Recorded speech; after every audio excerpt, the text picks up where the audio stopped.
આપણો મુદ્દો હતો સ્વયંમાં વિશ્વાસ, કાર ચલાવવા પ્રત્યેનો વિશ્વાસ. ઠીક છે, તો આપણે એવી વાત ઉપર હતા કે સ્વયંમાં વિશ્વાસ એટલે શું. જેમ કાર ચલાવવા પ્રત્યેનો વિશ્વાસ, કારની બ્રેક આપણા હાથમાં હોય તો આવે કે બીજાના હાથમાં હોય તો?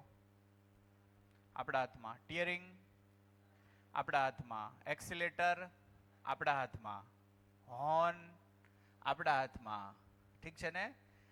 કારની બધી જ ઓપરેટિંગ સિસ્ટમ આપણા હાથમાં હોય અને આપણને એની બધી સમજ હોય તો કાર ચલાવવાનો વિશ્વાસ આપણને આવે.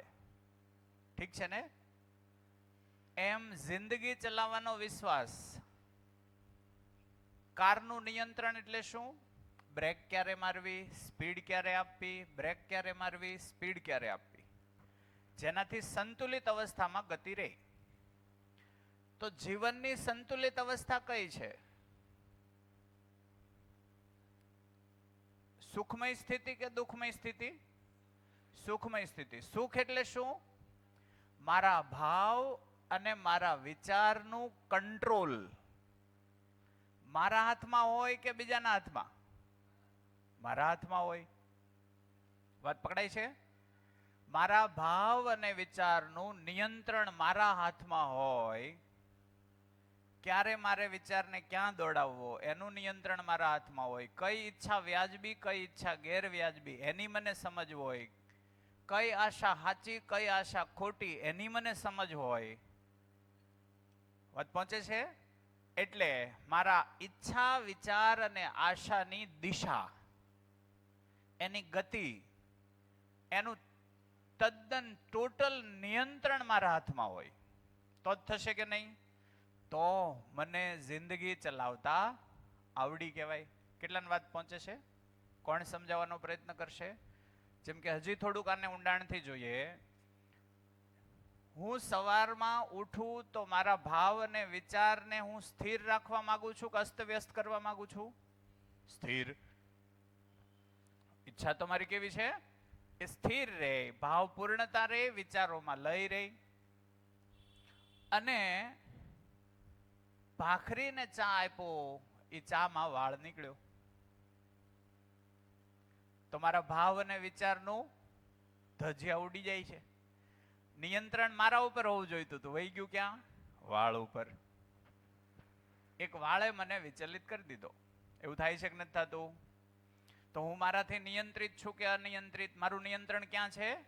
બહાર. ઠીક છે ને? હું મારા ભાવ અને વિચારમાં નિયંત્રણની અપેક્ષા સાથે છું કે ભાઈ મારા કંટ્રોલમાં જ હોય. હું દાદર ઉતરું છું, સફાઈ વાળો સફાઈ કરે છે, હું એને કહું છું કે આ ટોપલી અહીંયા નહીં મૂકતો, ત્યાં મૂકજે. એ મને એવું કહે કે ભાઈ એ તો અહીંયા જ રહેશે, તમારે મૂકવી મૂકી દો. તો શું થાય છે? બોલો. ભાવ અને વિચાર નિયંત્રણમાં રહે છે કે રફે દફે થઈ જાય છે? એક કચરા ટોપલીએ મારા ભાવ વિચાર બગાડી નાખ્યા. તો મારી બ્રેક મારા હાથમાં છે કે બહાર? બોલો. બહાર છે. ક્યારેક એક કચરા ટોપલી મને નિયંત્રિત કરે, ક્યારેક એક વાળ નિયંત્રિત કરે, ક્યારેક એક કૂતરું નિયંત્રિત કરે. હું સૂતો છું, શેરીમાં કૂતરું ભસે છે, હું એનાથી વિચલિત થઈ જાઉં અને નીચે જઈ અને વોચમેનને કહું, કૂતરાને અંદર શું કામ આવવા દો છો? અરે કે એ તો કૂતરું છે, એ ગમે નથી વી આવે, આ દરવાજેથી નથી આવ્યું. તો તોય ધ્યાન રાખવાનું. એમ કરીને હું ન્યાય ઝઘડી પડું છું. આવું થાય છે કે નથી થતું? એક કૂતરું મને સુવા ન દે. કૂતરું ભાવ છે કે ભાવનો ભાગ નથી? કૂતરું ભાવ છે. હું એનો અસ્વીકાર કરી રહ્યો છું. મારામાં ક્યારેક કૂતરાનો અસ્વીકાર છે, ક્યારેક વાળનો અસ્વીકાર છે, ક્યારેક કચરા ટોપલીનો અસ્વીકાર છે, ક્યારેક તડકાનો અસ્વીકાર છે, ક્યારેક વરસાદનો અસ્વીકાર છે. ચોમાસામાં મારી અપેક્ષા એવી હોય કે હું ઈચ્છું ત્યારે વરસાદ આવે. મારી અનુકૂળતા નથી તો વરસાદ ન આવે. આવું આવી આપણી ઈચ્છાઓ છે કે નથી? વરસાદ ભાવ છે કે નહીં? વરસાદ ભાવ છે. એ આપણી ઈચ્છા પ્રમાણે કામ કરે કે એની કોઈ નિયતિક્રમ છે? એનો ચોક્કસ નિયતિક્રમ છે, એ પ્રમાણે કામ કરે. તોય મારી ઈચ્છા શું છે? મારી પ્રતિકૂળતા એ ન હોવો જોઈએ. વાત પહોંચે છે? તો હું અસ્તિત્વને સમજ્યો નથી, અસ્તિત્વની મને સમજ નથી, એના નિયમો કઈ રીતે કામ કરે સમજ નથી, એટલે મને એવું લાગે છે કે બધું મારા પ્રમાણે થવું જોઈએ. અને ન થાય તો હું વિચલિત થઈ જાઉં છું. વિચલિત થઈ જવું એટલે શું? અભાવ અને વિચારોમાં અંતર વિરોધ આવી જાય છે. તો મારું નિયંત્રણ મારા પર છે કે બહાર? હલો, તો મારી જિંદગીની દોરી કોના હાથમાં છે? ક્યારેક બાના હાથમાં, ક્યારેક કચરાવાળાના હાથમાં, ક્યારેક કૂતરાના હાથમાં. કોને કોને દોરી આપી રાખી કઈ નક્કી નહીં. અને હું ઈચ્છું છું એવું કે મારા ભાવ અને વિચારમાં સ્થિરતા રહી. સમજદાર છું કે ના સમજ? બોલો. ના સમજ છું. શું સમજાય છે? સ્વયંમાં વિશ્વાસ. કોણ વાત કરશે? જી.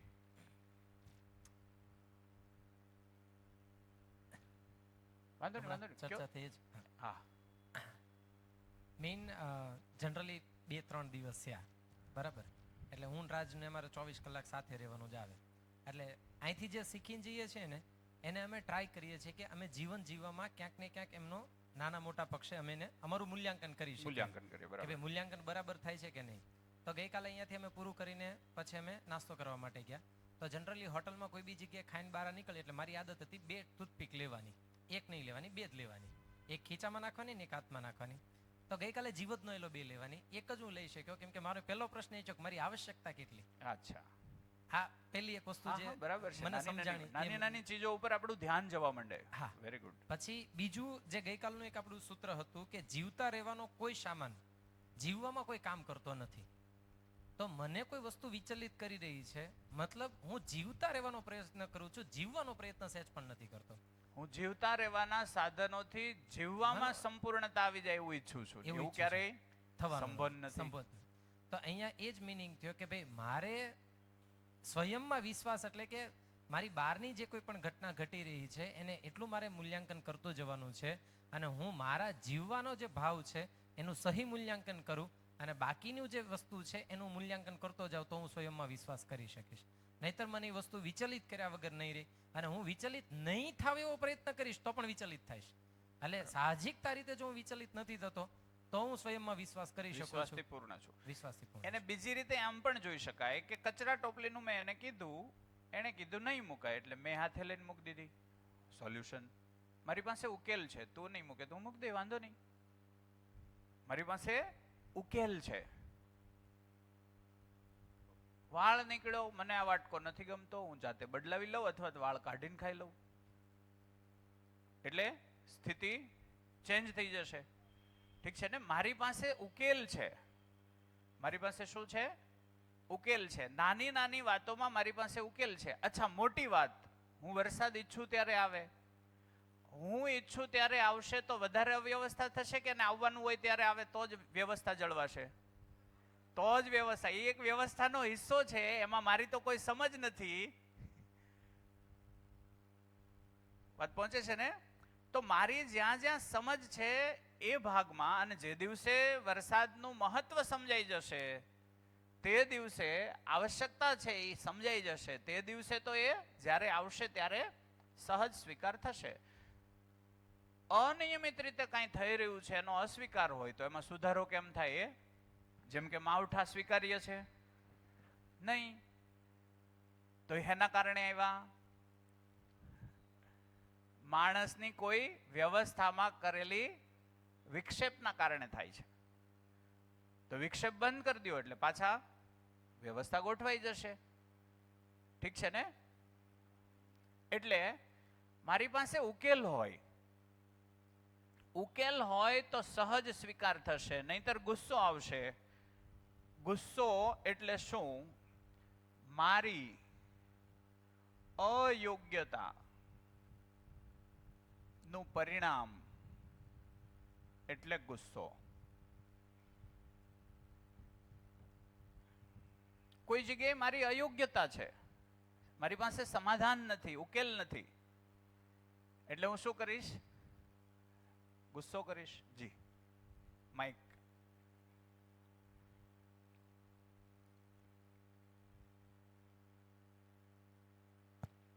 યોગ્યતાને આપણે અહીંયા સમજના હિસાબે જ લઈએ છીએ ને, સમજની યોગ્યતા. સમજ. યોગ્યતાનો મતલબ હું જે કારણથી જન્મ લઉં છું એ કારણના અર્થમાં મારો વિકાસ, એને યોગ્યતા કીધી છે. જેમ કે પૂર્ણતા મારું લક્ષ્ય છે, એ લક્ષ્યના અર્થમાં, પૂર્ણતાને પામવાના અર્થમાં મારામાં જે ગુણાત્મક સંવર્ધન થયું એને આપણે હમણાં જોશું 4 અવસ્થા પછી, એટલે સંસ્કારના સ્વરૂપે આવશે. એટલે અલ્ટિમેટલી એ તો બધા માટે સેમ જ હોય. સેમ જ હશે, સેમ જ આવશે. યોગ્યતાનું માપદંડ એક જ હશે. 800 કરોડમાં એક હરખું. 800 કરોડમાં યોગ્યતાનું, પૂર્ણતાની દ્રષ્ટિએ તો યોગ્યતાનું માપદંડ એક.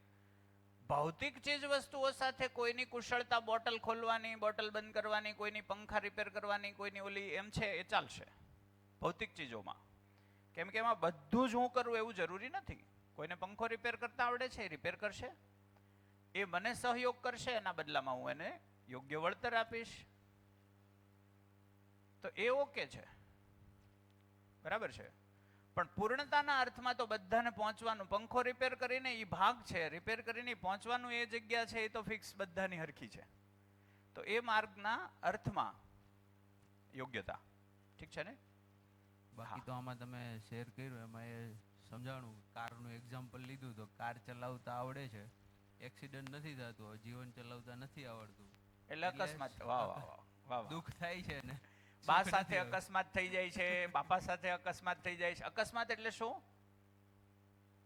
દુઃખ થઈ જવું, એ હદે પહોંચી જવું કે એકવાર એમ લાગે કે આ બેને ભેગું રહેવા જેવું જ નથી. એ હદ સુધી આપણે વિચારી લઈએ, એ મોટું અકસ્માત કહેવાય. નાના નાના તો કાયમ થતા જ હોય છે. મતભેદથી મનભેદ સુધી પહોંચી જાય તો એ મોટું અકસ્માત થઈ જાય. એવું ખરું ને? તો એ અકસ્માતો છે, એ શેના છે? જિંદગી ચલાવતા મને નથી આવડી, બાને નથી આવડી, કાકાને નથી આવડી. જ્યાં જ્યાં બાધે છે, જ્યાં જ્યાં અંતરવિરોધ છે, જ્યાં જ્યાં ઈર્ષાભાવ છે, ત્યાં જિંદગી ચલાવતા નથી આવડી. એનું એ પ્રમાણ છે, એનું એ પ્રમાણ છે કે જિંદગી ચલાવતા નથી આવડી. હે ને? હા, બીજું કોઈ વાત કરવા માંગે છે?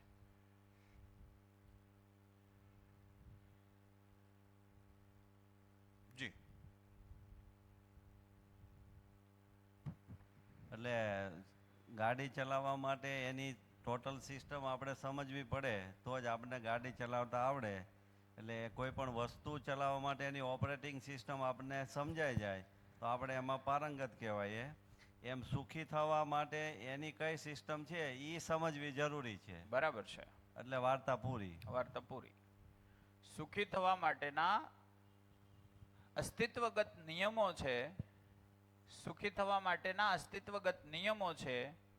સુખી કોને થવું છે? તો કે જીવનને. તો પહેલા જીવન સમજવું, જીવનમાં કેટલીક ક્રિયાઓ થાય છે, ક્રિયાઓને સમજવું, અને સુખી થવું છે એ મારું લક્ષ્ય છે.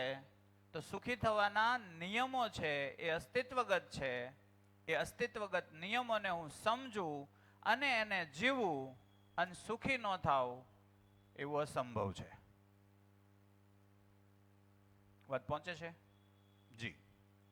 કોઈ કઈ કહેવા માંગે છે? જી સર, જેમ કે તમે કીધું કે વરસાદ એ પોતાની વ્યવસ્થામાં છે, પણ ઘણીવાર વરસાદ માવઠામાં વરસાદ આવી જાય, વગર સિઝને વરસાદ આવી જાય, બરાબર ખેડૂતોને પાક ઉતારવાનો ટાઈમ હોય સર, ત્યારે વરસાદ આવી જાય અને ખેડૂતોને લાખોનું નુકસાન થાય. તો સર એવા ટાઈમે જે વરસાદ પડે તો એ પણ એ વરસાદ એની વ્યવસ્થામાં છે? નહીં, એની વાત કરી આપણે કે એ અવ્યવસ્થા થઈ. કોણે કરી? માનવે. તો એ અવ્યવસ્થા છે, બંધ કરે. એ અવ્યવસ્થા બંધ કરે. માણસ અવ્યવસ્થા કરવાનું બંધ કરશે એટલે વરસાદ એની રીતે વ્યવસ્થામાં આવી જશે. તો સર આજે માવઠા ને બધું છે એ બધું હમણાં થાય છે કે પહેલે બી થતું આવું સર? એક સમય હતો જેને આપણે એવી રીતે લઈએ કે ધરતી જ્યારે બનવાની પ્રક્રિયા હતી ત્યારે છે અનિયંત્રિતતા, એટલે કે બનવાની પ્રક્રિયામાં હતી ત્યારે એમાં ઘણા ઉતાર ચઢાવ હતા. એક સમયે બધું બની ગયું રણ જરૂરી બની ગયા, જંગલો જરૂરી બની ગયા અને બધું વ્યવસ્થામાં ગોઠવાઈ ગયું. પછી બહુ વાંધો નહોતો. ઠીક છે ને? બીજું, એમાંય ક્યારેક ક્યારેક અતિવૃષ્ટિ અનાવૃષ્ટિ હતી. તો એના અનુસંધાનમાં માણસ એટલું સમજી ગયો તો, એટલે આપણા શાસ્ત્રોમાં કીધું છે કે મનુષ્ય, કૂતરો છે ને એ 7 દિવસનું સંગ્રહી શકે. એટલે એક રોટલી આપો, એક ખાઈ જાય, બીજી આપશો ને તો એ ધૂળમાં દાટી દેશે કોઈ એક જગ્યાએ. પછી એને એવી રીતે એ દાટશે કે બીજાને સૂંઘ ન આવે, નહીંતર પાછું બીજું ખાઈ જાય. તો એ રીતે એનો એ સંગ્રહ 2-5 દિવસ કે 7 દિવસ સુધી કરે. એમ માણસને પરિવાર વ્યવસ્થામાં શાસ્ત્રોની અંદર કીધેલું છે કે 1.5 થી 2 વર્ષ કે વધીને 3 વર્ષનો સંગ્રહ કરવો જોઈએ. એટલો સંગ્રહ ઓકે છે. ઠીક છે ને? એ ધાન્યનો સંગ્રહ. પણ આપણે ધાન્યનું પ્રતિક ધન બનાવ્યું. ધાન્ય આમે તમે 3 વર્ષથી વધારે સાચવી ન શકો. કુદરતમાં એવી વ્યવસ્થા છે કે લાંબો સંગ્રહ સંભવ જ નથી એકેયનો.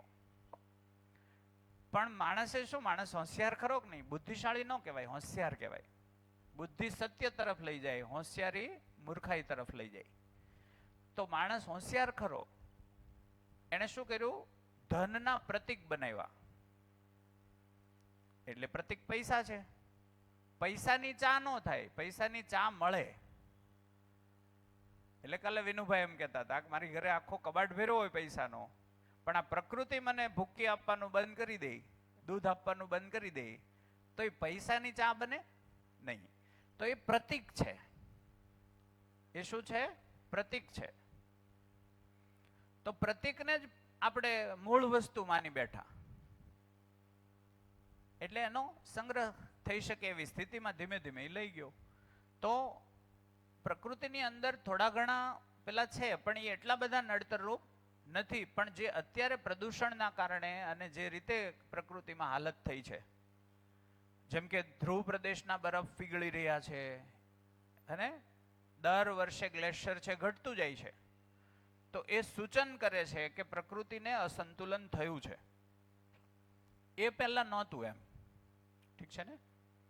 હાજી, ઓકે. તો જીવતા રહેવું એટલે શું? શરીરને જીવતું રાખવું એટલે જીવતા રહેવું. જીવવું એટલે શું? મારા ભાવ અને વિચારમાં સ્થિરતા બની રહે, હું ભાવપૂર્ણ રીતે અને વિચારોમાં કોઈ પણ પ્રકારના અંતર વિરોધ વગર જીવવું, તો એક શું થયું? જીવવું. સુખપૂર્વક જ જીવવું સંભવ બને. સુખની ઘટતી માત્રામાં જીવવું સંભવ ન બને, જીવતા રહેવું સંભવ રહે. એટલે એવું કીધું કે જીવતા રહેવાનો કોઈ સામાન જીવવામાં કામ લાગતો નથી. ઠીક છે ને? આ જોશે એ એનું કામ કરશે, તે એ જોશે એ એનું કામ કરશે. એટલે માણસ છે,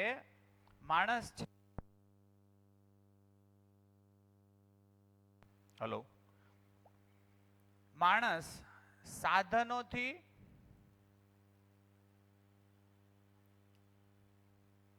સન્માન અને સુવિધાથી સુખ શોધવાની મથામણ કરે છે. સુવિધાથી સુખ અને સાધનોથી સન્માન શોધવા મથે છે. આ એડ્રેસ ખોટા છે. સુવિધા શરીરને કામ લાગે છે, સુખ માટે જીવનને સમજવું આવશ્યક છે. એટલે એક સૂત્ર છે, સુખથી સાધન નથી અને સાધનોથી સુખ નથી.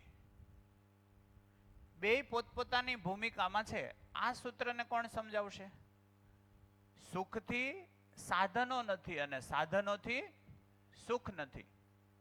આને કોણ સમજાવશે? હાજી આપો, ત્યાં આપો. એમને એક વિદ્યાર્થીને પહેલા આપો. ચાલો. સુખથી સાધન નથી, સાધનથી સુખ નથી. બેયની જરૂર છે કે નહીં?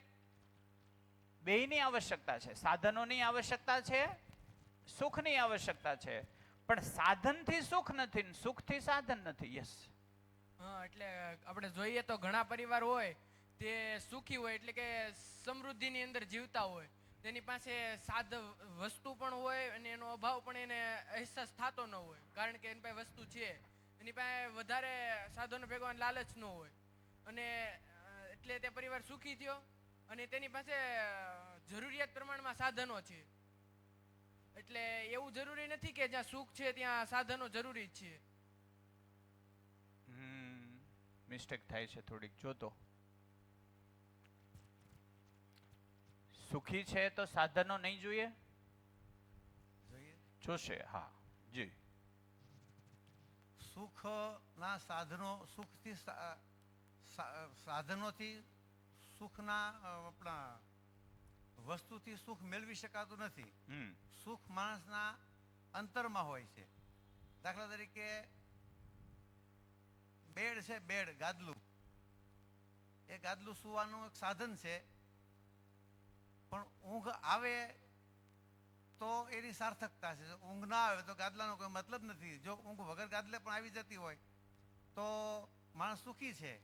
એટલે સંપત્તિથી સાધનો ખરીદી શકાય પણ સુખ ન ખરીદી શકાય. પૈસાથી ગાદલું ખરીદી શકાય, ઊંઘ ન ખરીદી શકાય. જી. પૈસાથી પુસ્તક ખરીદી શકાય પણ જ્ઞાન ન ખરીદી શકાય. ઓકે. પૈસાથી દવા ખરીદી શકાય પણ સ્વાસ્થ્ય ન ખરીદી શકાય. એ અર્થમાં સાધનોથી સુખી થઈ શકાતું નથી. સુખથી સાધન નથી એ શું છે? સુખથી સાધન નથી, સાધનોથી સુખ નથી એ તો બધાને લગભગ સમજાઈ જશે. સુખથી સાધન, હવે એ પાછળ સાધનોથી સુખ નથી એ તો બધાને સમજાઈ જાય છે કે ભાઈ ગાડલું છે, ઊંઘ નથી તો સાધન છે, સુખ નથી. અહીંયા દર્શનની જો દર્શનને આને બેન કમ્પેર કરીએ હા, ને તો અહીંયા એનું જ સૂત્ર છે એ. સુખને આપણે સમજી લઈએ કે સમજ નથી, બરાબર, સમજથી સાધનો નથી, મતલબ જે તો ત્યાં છે ને સમજ હશે ને તો ત્યાં જરૂરિયાત પૂરતું જ આવશે, તો એનું કઈ પેલું સાધનની જરૂર નહીં પડે, એને એક્સ્ટ્રા સાધનની જરૂર નહીં પડે, જરૂરિયાત મુજબનું આવશ્યકતા તો સાધનો મુજબનું હશે, બરાબર છે ને? સાધનો હશે, પણ સાધનોથી સુખ નથી, સુખથી સાધન નથી એટલે શું એમ? સાધનો તો ઘરમાં છે, સાધનોથી સુખ નથી તો લગભગ બધાને અહેસાસ થઈ ગયો છે ઘરમાં. તે સુખથી સાધન નથી એટલે શું? અને આપણે એવી રીતે જોઈએ, હું સુખી થઈ ગયો, હવે મારે ખાવા નહીં જોઈએ. હું સુખી થઈ ગયો, હવે મારે ઓક્સિજનની જરૂર નહીં પડે. હું સુખી થઈ ગયો, હવે મારે પાણી નહીં જોઈએ. હું સુખી થઈ ગયો, હવે મારે કપડાં નહીં જોઈએ. આવું છે નહીં. સુખી થઈ જાય એને સાધનો તો જોહે. બે અલગ અલગ એન્ટિટી છે. જીવનને સુખ જોઈએ એ સમજથી મળે, શરીરને સાધનો જોઈએ એ શ્રમથી મળે. ઘરમાં બેયની જરૂર છે. કોની કોની? સાધનોની જરૂર છે, કેમ કે મારે આ શરીરને ટકાવી રાખવું છે. હજી જેટલું સુખ મેળવ્યું એનાથી વધુ સુખ માટે મારે સમજવું છે. સમજવા માટે આ શરીરને સ્વસ્થ રાખવું પડશે કે નહીં? માઇક. જેમ કે મારા ઘરમાં સાધનો વધી ગયા, સાધનો છે. વિલાસ મને રોટલી આમ કરીને આમ ઘા કરીને દે, લે ખા. તો સાધનો તો પુષ્કળ છે. શું નથી? સુખ નથી. સાધનોથી સુખ નથી. વાત પહોંચી? સાધન સાધનનું કામ કરે છે, સુખ સુખનું કામ કરે છે. બે અલગ છે અને બેયની ઘરમાં જરૂર છે. પણ સુખથી સાધનો નથી એવું લખ્યું છે ને? હા. પણ તો એ વાક્ય જ મને નથી સમજાતું હજી. હા, એટલે જ આપણે એને વિશ્લેષણ કરીએ છીએ. એટલે જ આપણે એને વિશ્લેષણ કરીએ છીએ. આને આપણે થોડુંક મઠારવું હોય તો આમ મઠારી શકાય. સુખ છે, મઠારીએ તો બદલી જાય, તો પણ સાધન જોઈશે જ. સાધન જોઈશે જ. હવે સમજાય? આમ હું મારું લખું છું એવું કરાય નહીં. આ જ સમજવાનું છે. ઠીક છે ને? ભાગવત ગીતામાં ને એમાં બધામાં આવું જ થયું. સમજાવવાના અર્થમાં આપણે કંઈક બદલાવવા ગયા ને બદલાઈને પછી છે એ ક્યાં પહોંચ્યું કંઈ નક્કી જ ન રહ્યું. સાધન છે તો સુખ છે તો પણ સાધનો જોઈશે. સાધનો છે ઘરમાં તો પણ સુખ જોઈશે જ. આ મેં મારું લખ્યું છું. સુખથી સાધન નથી. સુખ મળી ગયું તો મારે રળવા નહીં જવું પડે? જવું પડશે. હું કામ રળવા જવું પડશે? સાધનો માટે. તો હું સુખી થઈ ગયો તો કામ કરવાનું છોડી દઈશ? નહીં. સુખથી સાધન નથી, શ્રમથી સાધન છે. અને સુખથી સાધન નથી, શ્રમથી સાધન છે. સાધનથી સુખ નથી, સમજથી સુખ છે. હા, તો ખાવા પીવાનું, ઓઢવા પાથરવાનું. વાત કેટલાને પકડાઈ ગઈ? પરફેક્ટ પકડાઈ ગઈ? હા, હજી તો આવું ઘણું છે કે જ્યાં સતત આપણે સમજવા બેસશું ત્યારે છે ક્લેરિટી આવશે. એટલે સોમભાઈ વારે વારે કે 5 પરિચય શિબિર, 5 પરિચય શિબિરે સૂચના પૂર્ણ રીતે આવી જાય. પછી ડોટ કનેક્ટ થાય. આ પંખો છે એની લિંક સમજીએ. એમાં કેટલા છેડા હોય? 2. ઈ છેડો પંખામાં ક્યાંથી આવે? સ્વિચ બોર્ડમાંથી. તો સ્વિચ બોર્ડથી જ એની શરૂઆત થાય છે? નહીં. ત્યાં ક્યાંથી આવ્યો પાવર? મીટરમાંથી. મીટરમાંથી જ શરૂ થયો? નહીં. મીટર ક્યાંથી આવ્યું? સબસ્ટેશનમાંથી. અને સબસ્ટેશન એ એન્ડ છે? નહીં. સબસ્ટેશનમાં પાવર ક્યાંથી આવ્યો? હેવી સ્ટેશનમાંથી. હેવી સ્ટેશન એવું ત્યાં જ પૂરું છે? નહીં. ઉકાઈ ડેમ સુધી જાય ત્યારે આ પંખાના ડોટ કનેક્ટ થાય. એમાં ક્યાંય પણ જગ્યાએ બિંદુ છૂટ્યું તો પંખો બંધ થઈ જાય.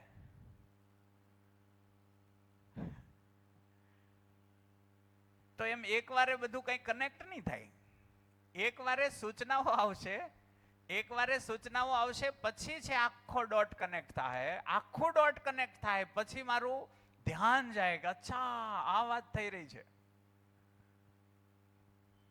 એટલે ઓછામાં ઓછી 5 શિબિર ગઈ. મેં 3 કરી હતી. 3 શિબિરે મને એવું સમજાણું કે આખી વાત સમજવા જેવી છે. વાત કંઈક જોરદાર ને મુદ્દાની છે એવો મને ખ્યાલ આવ્યો. અને પછી છે આખી વાત સમજવા ગયા. હજી સમજવાની ક્રિયા ચાલુ છે. હજી તો બહુ બાકી છે, પણ આટલું સમજવાથી જે ભરપૂર માણીએ છીએ એ અદ્ભુત છે. તો આખું સમજીને તો કઈ સ્થિતિ બનતી હશે એ ધીમે ધીમે કલ્પના ચિત્રમાં આવે છે. એનો ભાસ થાય છે. તો વાત થઈ ગઈ રેડી? સુખથી સાધન નથી, સાધનથી સુખ નથી. હું સુખી થઈ ગયો તો સાધન નહીં જોઈએ એવું નથી. શરીરને 2 બાબતની જરૂર. એને સાધનોય જોઈએ છે તો સાધનો માટે શ્રમ કરશે. શરીરને તંદુરસ્ત રહેવા શ્રમ જોઈએ છે. કેટલી મસ્ત સાયકલ છે. શરીરને તંદુરસ્ત રાખવું પડે તો શ્રમ કરવો પડશે. હું શ્રમ કરીશ તો સાધનો આવશે. કેવી સાયકલ ગોઠવણી છે. ઠીક છે ને? મેં જે સમજ મેળવી હું ક્યાં ઉપયોગમાં લઈશ?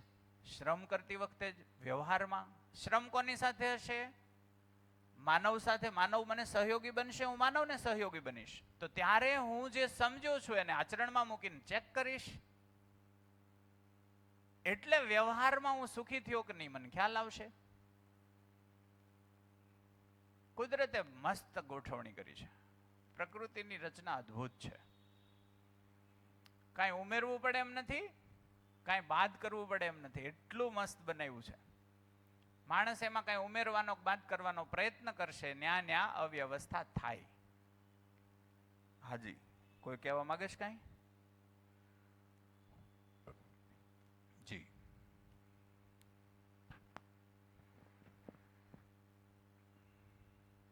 માનવ જ પ્રકૃતિનો ભાગ છે કે કમ છે, બરાબર? આ બધું અવ્યવસ્થા ઊભી થાય છે એ અણસમજણના કારણે થાય છે, ના સમજણના કારણે. એને પ્રકૃતિની સમજણ નથી. તો પ્રકૃતિ જે છે આખી ઈવડી ઓટોમેટિક બેલેન્સ કરી લે છે. બીજા અવ્યવસ્થાના ભાગરૂપે કંઈક ને કંઈક ઘટના ઘટે છે અને બેલેન્સ થાય છે. તો આ માનવમાં કેમ એવું કંઈ થતું નથી કે સમજણ ઘટિત થઈ જાય? ઓટોમેટિક સમજણ વાળો જ કેમ પેદા ન થયો? એટલે લાઈક અને? ભૂકંપ આવ્યો ને હા, એને થોડુંક છે ને. હા, બોલો બોલો. ના ના, એવું ના હોય. જ્યારે માણસ મતલબ જન્મ થયો ત્યારે એટલી સમજણ તો એનામાં હતી જ, જે એને સાદી ભાષામાં મતલબ નહીં, પ્રકૃતિને- જિજ્ઞાસા હતી. હા. જિજ્ઞાસા હતી, સમજ નહોતી. જિજ્ઞાસા શું કામ? સમજવા માટે. સમજવા માટે. સમજવામાં જ સુખ છે. સમજવાનો જે આનંદ છે એને માણવાનો છે. એટલે આને છેલ્લે દિવસે હું વધારે કન્ક્લુડ કરીશ. આજે ખાલી વાક્ય કહી દઉં, હું પ્રકૃતિ છું કે બીજું કાંઈ? પ્રકૃતિ. પ્રકૃતિ છું. આ અસ્તિત્વમાં એકમાત્ર એકમ જીવન એ જ દ્રષ્ટા, ભોગતા અને કર્તા છે. ઠીક છે? દ્રષ્ટા, ભોગતા અને કર્તા. હું, મારી સ્વતંત્રતા છે મને. આ અસ્તિત્વમાં બીજું કોઈ સ્વતંત્ર નથી. કર્મ સ્વતંત્રતા એકમાત્ર માણસ પાસે છે. ભેંસ પાસે કર્મ સ્વતંત્રતા નથી. આનો મતલબ મને કંઈક ગિફ્ટમાં મળ્યું છે, એ મળ્યું છે એ કંઈક માણવા માટે છે. તો હું પ્રકૃતિનો એકમ છું. ઠીક છે ને? પ્રકૃતિનો જ હું એકમ છું. પ્રકૃતિ મારી જ દ્રષ્ટિએ પોતાનું સર્જન નિહાળવા માંગે છે, એ માટે હું છું. કઈ પકડાણું? હા હા. માઇક.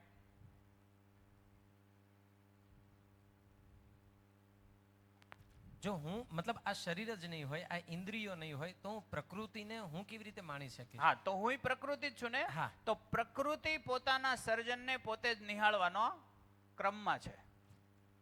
વાત પકડાઈ ગઈ? Complete. આમ છતાં છેલ્લે દિવસે થોડું વધારે સ્પષ્ટ થઈ જશે. આ તો તમારો સવાલ આવ્યો એટલે. જી, આગળ વધીએ.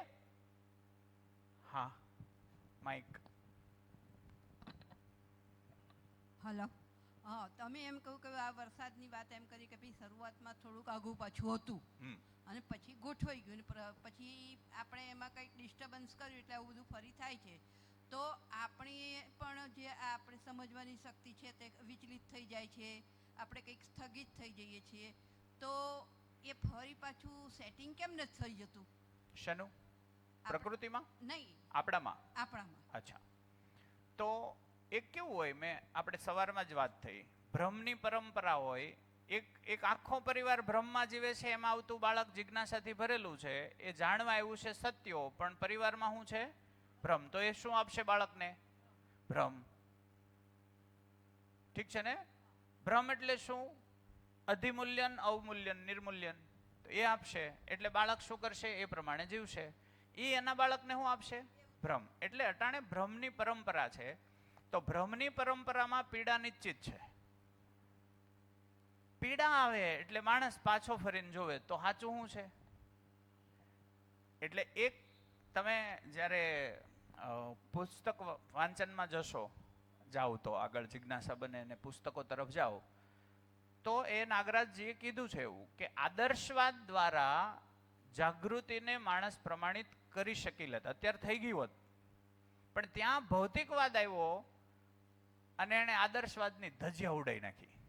કેમ કે આદર્શવાદમાં જે દાદીમાં કહેતા હતા ને, એ મુદ્દો હતો કે ભાઈ ભલે જાણેલું નથી માનીને એ જાણવા તરફ જતો રહે. ધીમે ધીમે એ પરંપરામાં ઉતરીને એમાંથી સુખી થઈ જાત એવું હતું. નિયમોથી નિયમ જાણ્યો નથી પણ એ પકડી રાખત. પણ વિજ્ઞાને એવા તર્ક આપ્યા, એ તર્કના કારણે એમાંથી કુતર્કમાં કઈ ચડી ગયો ખબર ન રહી. એટલે એના કારણે થોડું વધારે ધ્વંસ તરફ ગયો. ઠીક છે ને? નહીતર જે રહસ્યો હોત ને ધીમે ધીમે ઉકલી જાત. માણસ વિજ્ઞાનના કારણે જેટલું આપણે વિજ્ઞાનને ભાર દઈને ભણ્યા એટલું ગંગા સતીને ભણ્યા હોત તો, જેટલું જડ પરમાણુની અંદર આપણા છોકરાઓ ભણે છે એટલું આપણે સૂક્ષ્મમાં કઈ અભ્યાસ કરાવડાવ્યો નહીં. કેમ કે આપણને સાધનોમાં સુખ દેખાણું એટલે આપણા છોકરાઓને આપણે કઈ તરફ મોકલ્યા? સાધનો તરફ. સાધનો ભેગા કરો. એમાં ઓલો પક્ષ હાવ લુપ્ત થઈ ગયો. એટલે ત્યાં એવું જે માનીને પામી લેવાની જે નાગરાજજીએ કીધું કે ભાઈ માનીને પામી જાત આદર્શવાદમાં, બરાબર, જ્યારે ભૌતિકવાદના કારણે અટકી ગયું તો ભૌતિકવાદમાં કંઈક તર્ક ડેવલપ થયો અને ઓલામાં થઈ જાત, પેલામાં પણ થઈ જાત, તર્ક જ ડેવલપ થઈ જાત, એમાં વિવેક સાથે તર્ક ડેવલપ થાત. વિજ્ઞાનમાં અવિવેક રહ્યો, ખાલી તર્ક જ રહ્યો, વિવેક ન આવ્યો, એટલે તર્કનો દુરુપયોગ જાજો થયો, એટલે પરમાણુ બોમ્બમાં એ તર્ક વપરાણો. ઓકે, હે ને?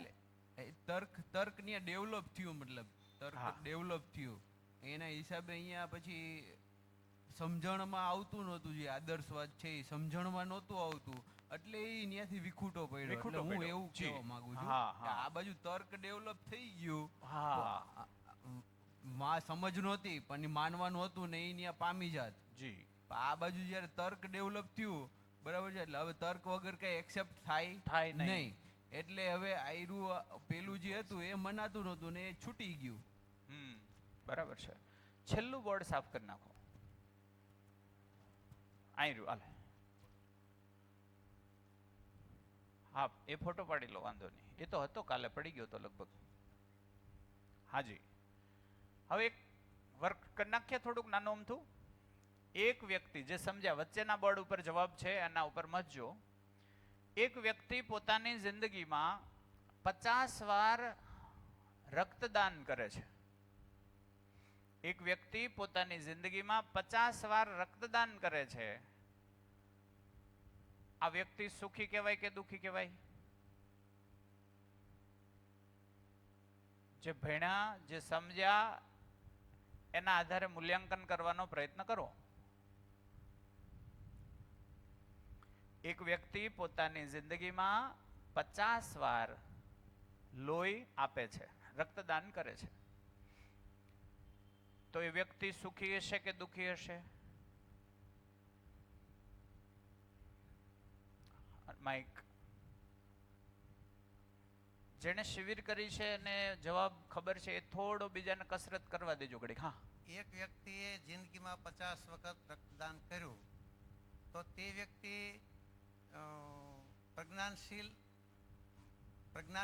સંજ્ઞાનશીલતામાં હશે કે સંવેદનશીલતામાં હશે કે સંવેદનહીનતામાં? સંવેદનહીનતામાં હશે. એ રીતે વિચારો. એ રીતે આપણે એ રીતે વિચારીએ. એ રીતે. ઠીક છે ને? આ બોર્ડમાં એના જવાબ મળી શકે એમ છે. વચ્ચેના બોર્ડમાં એના આધારે જુઓ. એક વ્યક્તિ પોતાની જિંદગીમાં 50-60 વાર રક્તદાન કરે છે, તો આ વ્યક્તિ સુખી ગણવો કે દુખી ગણવો?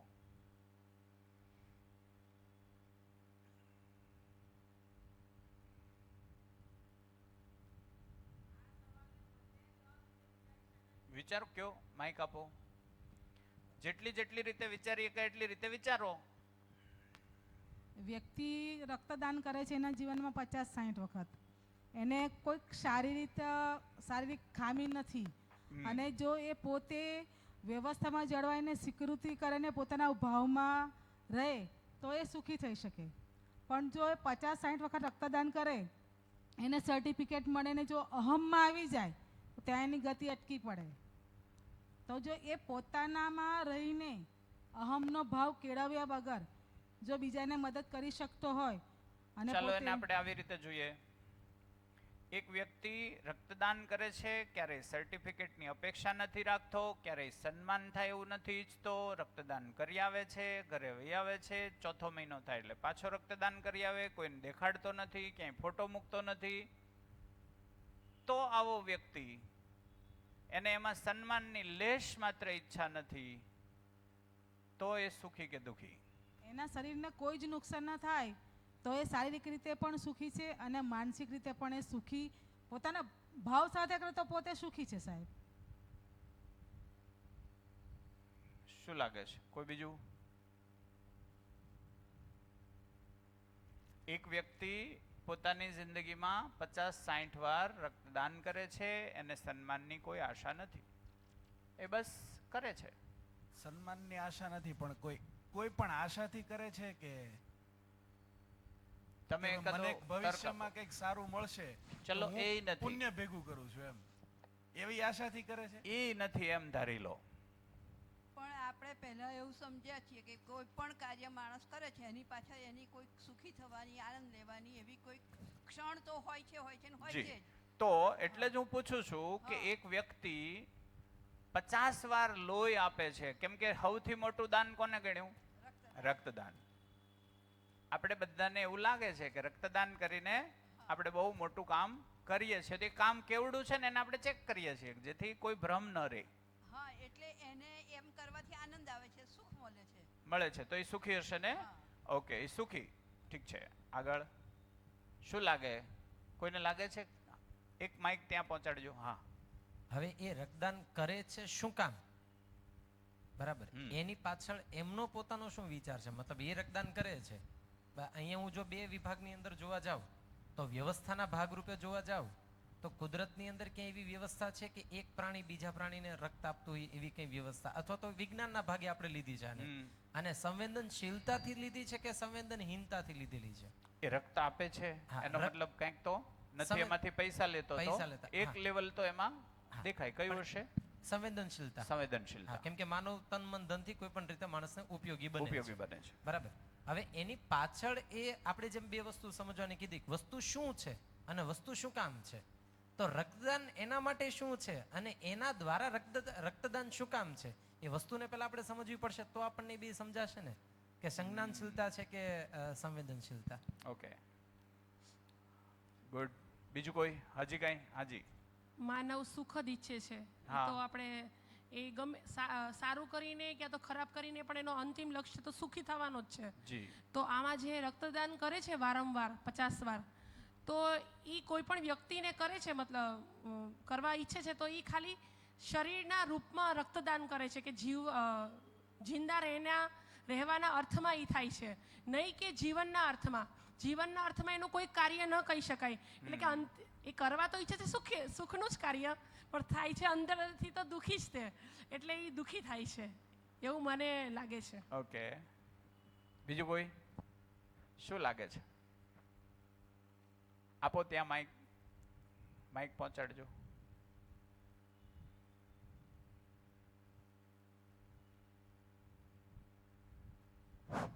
કંચન તજો કામિની તજો તજો ધાતુ કો સંગ, તુલસી લઘુ ભોજન કરે જીવ માન કે સંગ. એટલે ત્યાગનું પણ એક માન હોય, અહંકાર હોય. દાન ભલે રક્તદાન કરે છે, પણ અંદર છુપા એના મનમાં કંઈક એવું હોય કે હું કોઈકને આપું છું, કોઈકને મદદરૂપ થાઉં છું. એ જાતનો એક અહંકાર મનમાં આવતો હોય, એક ભાવ આવતો હોય, જેને પોતાને જ પોષતો હોય એનાથી. એટલા માટે કદાચ કરતો હોય રક્તદાન. તો સુખી કે દુઃખી? દુઃખી. દુઃખી. અચ્છા, ચલો બીજું કોઈ? બધા જ પોતાની અંદર ચેક કરો. રક્તદાન ને સુખને કઈ લાગતું વળગતું છે કે નહીં ચેક કરો. રક્તદાન ને અને સુખને કઈ લાગતું વળગતું છે કે નહીં ચેક કરો. જી.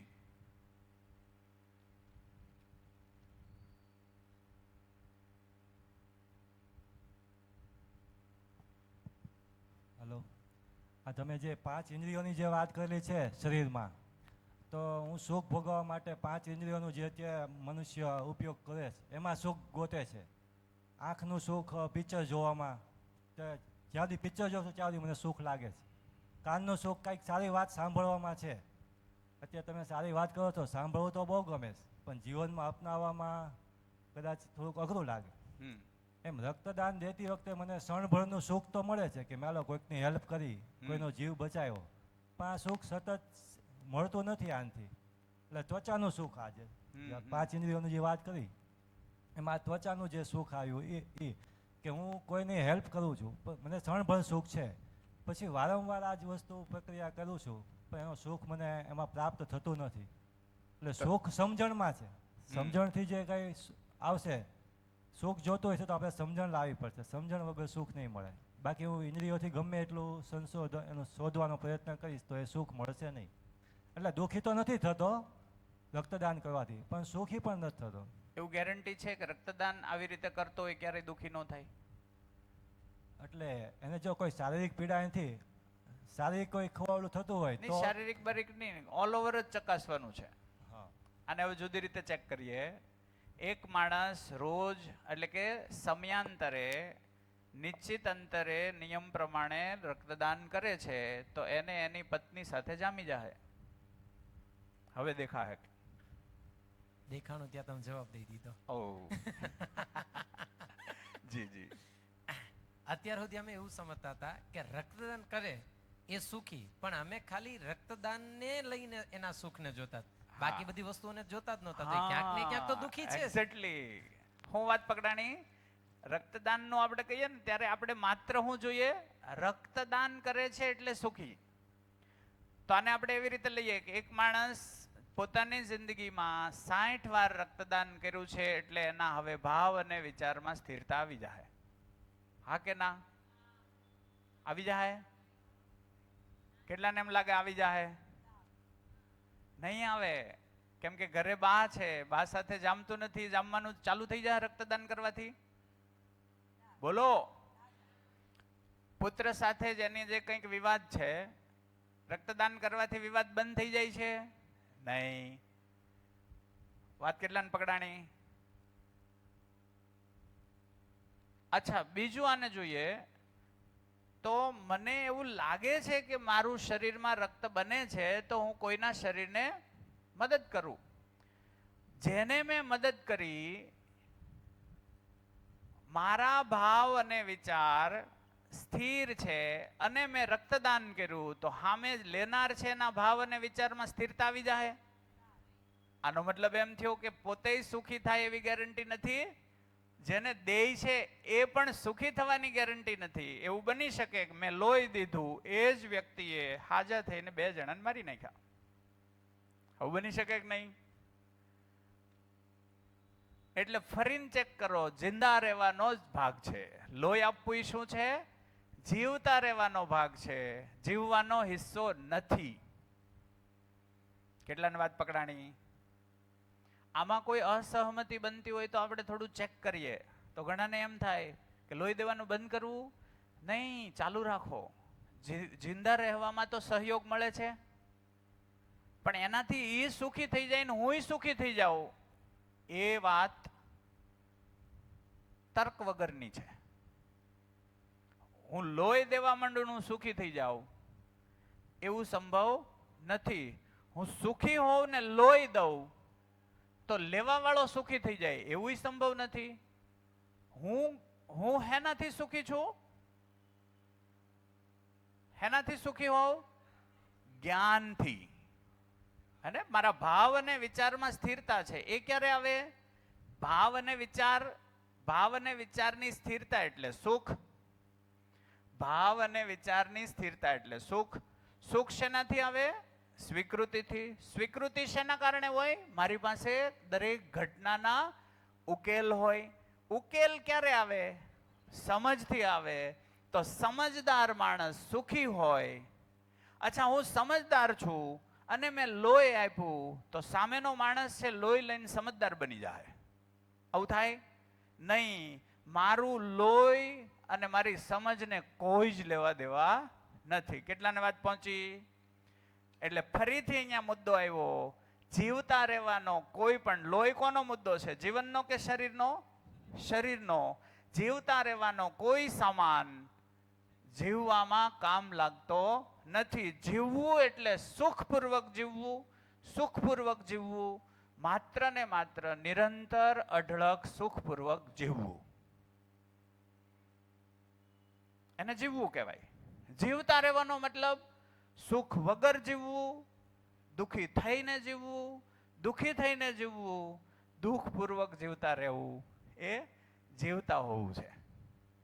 એમાં લોહી દઈ દો, કિડની દઈ દો, ગમે દઈ દો, એને જીવવાને કોઈ મતલબ નથી. કેટલાને વાત પહોંચી ગઈ?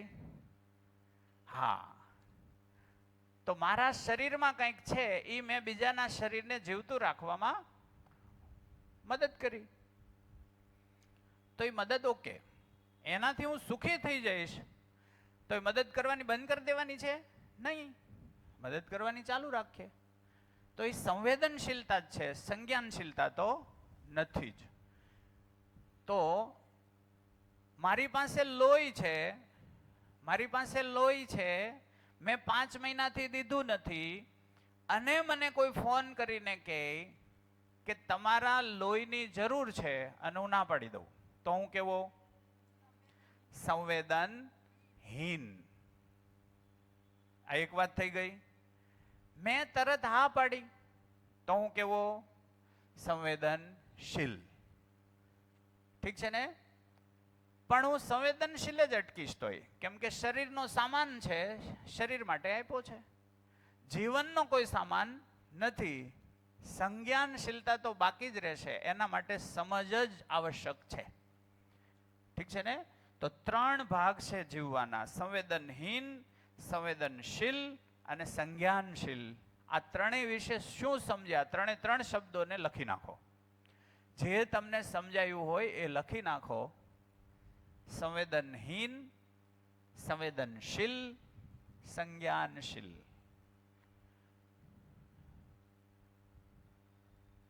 પહેલા એક કામ કરો, લખોમાં. પહેલા છે ને આજુબાજુમાં એકબીજાને સમજાવો. તમારા પડોશમાં જે બેઠા છે એની સાથે ચર્ચા કરો, પહેલા સમજો, એકબીજાને સમજાવો. ઠીક છે ને? ઝડપથી પડોશી શોધી લ્યો, ઝડપથી પડોશી શોધી લ્યો. 2-3 નું ગ્રુપ બની જાઓ, ફટાફટ સમજાવો એકબીજાને.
સમજાઈ જાય તો જે સમજાણું એ લખી નાખો.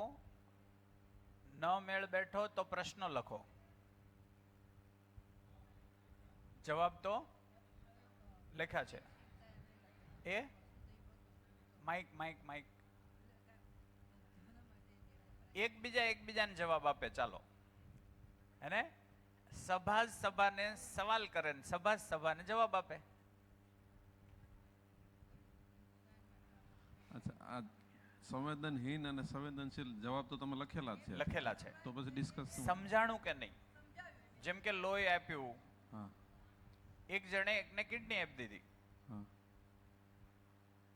બરાબર, તો એ સુખી થઈ જાય કે ન થઈ જાય? જીવતા રહે. જીવતા રહી. અને તો એ ભાગ ક્લિયર થાય છે. હા. તો શરીરના તલ ઉપર કાંઈ પણ કરી લો એ માત્ર ને માત્ર જીવતા રહેવાનો જ સામાન છે. ઓકે. એ ભાગની સ્વીકૃતિ થઈ જાય તો ઉપરનો દ્વાર ખુલશે, નહીતર હજી નહીં ખુલે. એટલે હું એમ કહું છું કે ગહનતાપૂર્વક સમજો. ઓકે. નહીતર હજી એમ થાય કે હું અહીંયા દાન કરી નાખું, આને કિડની દઈ દઉં, આને લોહી આપી દઉં તો હું સુખી થઈ જાય, આ મેં બહુ સારું કામ કરી નાખ્યું. નો ડાઉટ એક સારું છે કામ, ઠીક છે ને? પણ એ જ દાન દઈને જો સામેનો વ્યક્તિ સંજ્ઞાનશીલ નહીં હોય ને હું પણ સંજ્ઞાનશીલ નહીં હોઉં તો એ વ્યર્થ જતું મને એક દિવસ દેખાશે. તે દિવસે મેં દઈને હું દુઃખી થાય એવું થાય. ઓકે. વાત પહોંચી? અને પછી સંજ્ઞાનશીલમાં હા, તો સંજ્ઞાનશીલ એટલે શું? પૂર્ણ સમજ. પૂર્ણ સમજ. આ શરીરને જીવતું રાખીને કરવાનું શું?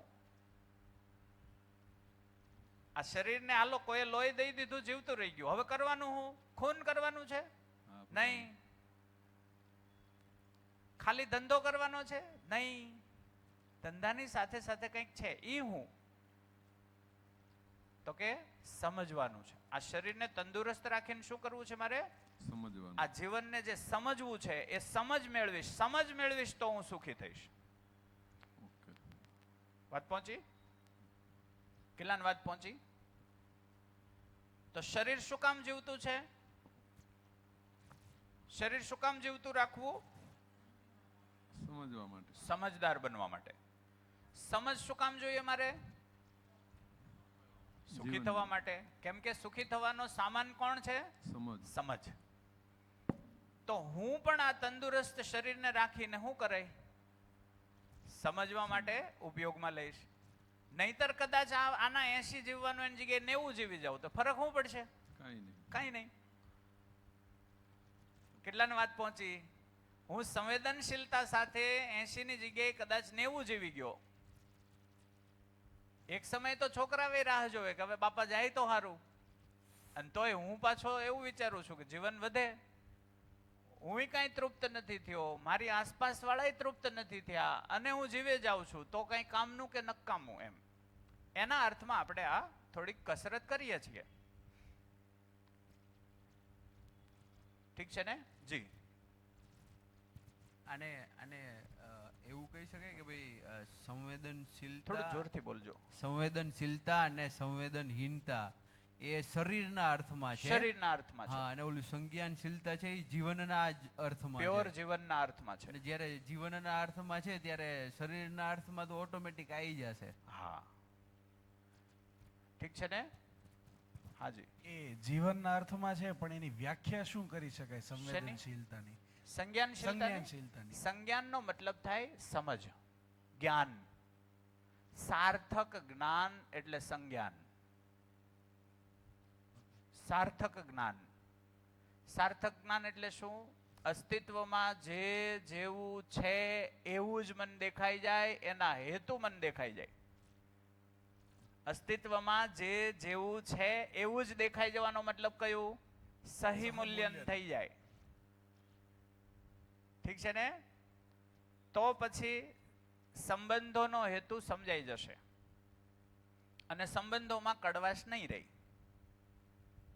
બરાબર? રેડી? તેને એ કહી શકાય ને? હાજી. સમજ બરાબર સંજ્ઞાનશીલતા. હા, એક જ શબ્દમાં કહીએ. હા, સંજ્ઞાનશીલતા પૂર્ણ સમજની વાત છે. સમજ ધીમે ધીમે ધીમે ધીમે વધતી જાય, સંજ્ઞાનશીલતા પૂર્ણ થાય. હાજી. સંજ્ઞાનશીલતામાં પાછળ આ શીલતા શું કરવા? એનો મતલબ શું શીલતાનો? એક ક્રિયા ચાલે છે એમ. અચ્છા. સંજ્ઞાનશીલતા. એકવાર સંજ્ઞાનશીલ બની ગયા પછી આચરણ કરશે. ઓકે, એટલે એ ક્રિયા ચાલુ જ રહે, ક્રિયા ક્યારેય બંધ નથી થવાની. એટલે શીલ શબ્દ વપરાય.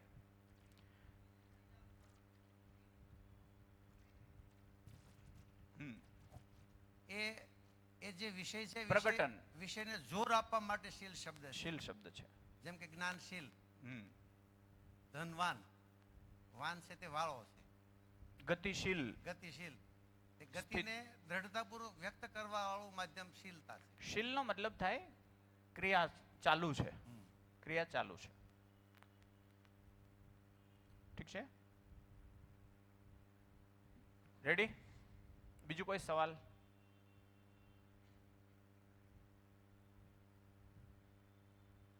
તો સ્વીકૃતિ બરાબર સુખ. સ્વીકૃતિ શેની? સ્વીકૃતિ શેની? ભવની. ભવમાં વ્યવસ્થાની સ્વીકૃતિ કે અવ્યવસ્થાની? તો હવે પ્રશ્ન એ થાય કે સંસારમાં વ્યવસ્થા છે એને સમજવી પડે તો, હે? સંસારમાં વ્યવસ્થાને સમજવી પડે તો સમજ એટલે શું? સમજ એટલે શું એને આપણે જો જોઈએ તો આ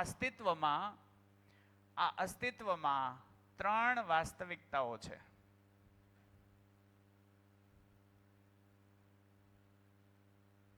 શની કેટલી વાસ્તવિકતાઓ છે? 3. સ્વયંના અર્થમાં જ આપણે એને સમજવાનો પ્રયત્ન કરીએ. એક તો કે હું છું. એક વાસ્તવિકતા શું છે? હું છું. આપણે બધા પોતાને સવાલ કરો, આપણે તમે વાસ્તવિકતામાં છો કે ભ્રમ છે? વાસ્તવિકતામાં છીએ. હું છું. બીજું તો કે સંસાર છે. આપણી આસપાસ આ બધું હવા, પાણી, પ્રકાશ, ડુંગરો, વરસાદ, સમુદ્ર બધું છે કે નથી? તો બીજી એક વાસ્તવિકતા શું થઈ? આખો સંસાર છે. ત્રીજી એક વાસ્તવિકતા છે કે હું સુખપૂર્વક જીવવા માંગુ છું. આ વાસ્તવિકતા છે કે વાસ્તવિકતા નથી? હું સુખપૂર્વક જીવવા માંગુ છું એ જ વાસ્તવિકતા છે કે કોઈની ઈચ્છા છે હું દુઃખપૂર્વક જીવવા માંગુ છું? બોલો. તો આ વાસ્તવિકતા છે કે નહીં? હા, આવી જાય ને. પણ આપણી આ ઈચ્છાને સમજવા માટે એક વાસ્તવિક ઈચ્છા છે કે અવાસ્તવિક ઈચ્છા છે એને સમજીએ. હુંમાં જ આવી જશે. હુંમાં જ આવી જશે, પણ આને સમજવાનો એક અર્થને આપણે પકડવાનો પ્રયત્ન કરીએ. હુંમાં જ આવી જાય. હું છું. હું છું તો હું કામ છું? હું સુખપૂર્વક જીવવા માંગુ છું એટલે છું. તો આ મારો પર્પઝ થશે. ઠીક છે ને? તો હું છું એ વાસ્તવિકતા છે કે નહીં? સંસાર છે એ વાસ્તવિકતા છે કે નહીં? અને હું સુખપૂર્વક જીવવા માંગુ છું કે દુઃખપૂર્વક? અચ્છા, સુખ એ ભ્રમ છે કે મારી ઈચ્છા છે? મૂળભૂત ઈચ્છા છે. કેમ ખબર પડે? અહીંયા બેઠા એટલાને સુખપૂર્વક જીવવું છે કે આખા જગતમાં બધા જ મનુષ્યને?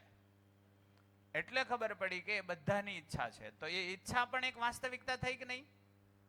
ઈચ્છાને તપાસવી છે, કેમ કે હું છું એનો પર્પઝ જ છે. એટલે એને આપણે એક વાસ્તવિકતા તરીકે લીધી. તો આ 3 વાસ્તવિકતા છે, તો એના ઉપર 3 સવાલ છે. હું શું છું? અને આ સવાલ છે. આખો સંસાર શું છે?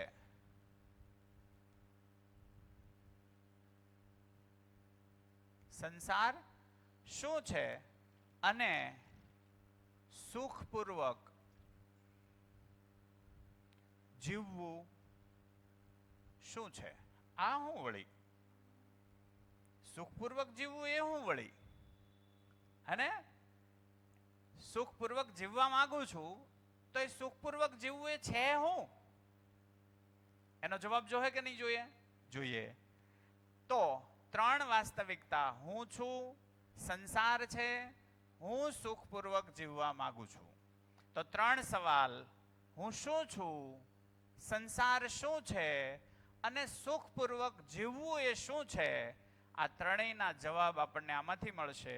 હું શું છું એ જવાબ મળશે જીવન જ્ઞાનમાંથી. શામાંથી? જીવન જ્ઞાનમાંથી. સંસાર શું છે એનો જવાબ મળશે અસ્તિત્વ દર્શન જ્ઞાનમાંથી.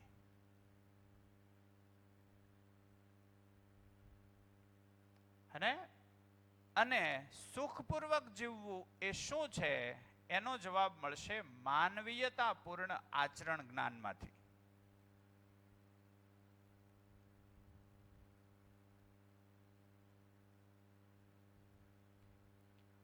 આ 3 જ્ઞાનને પૂર્ણ જ્ઞાન કીધું.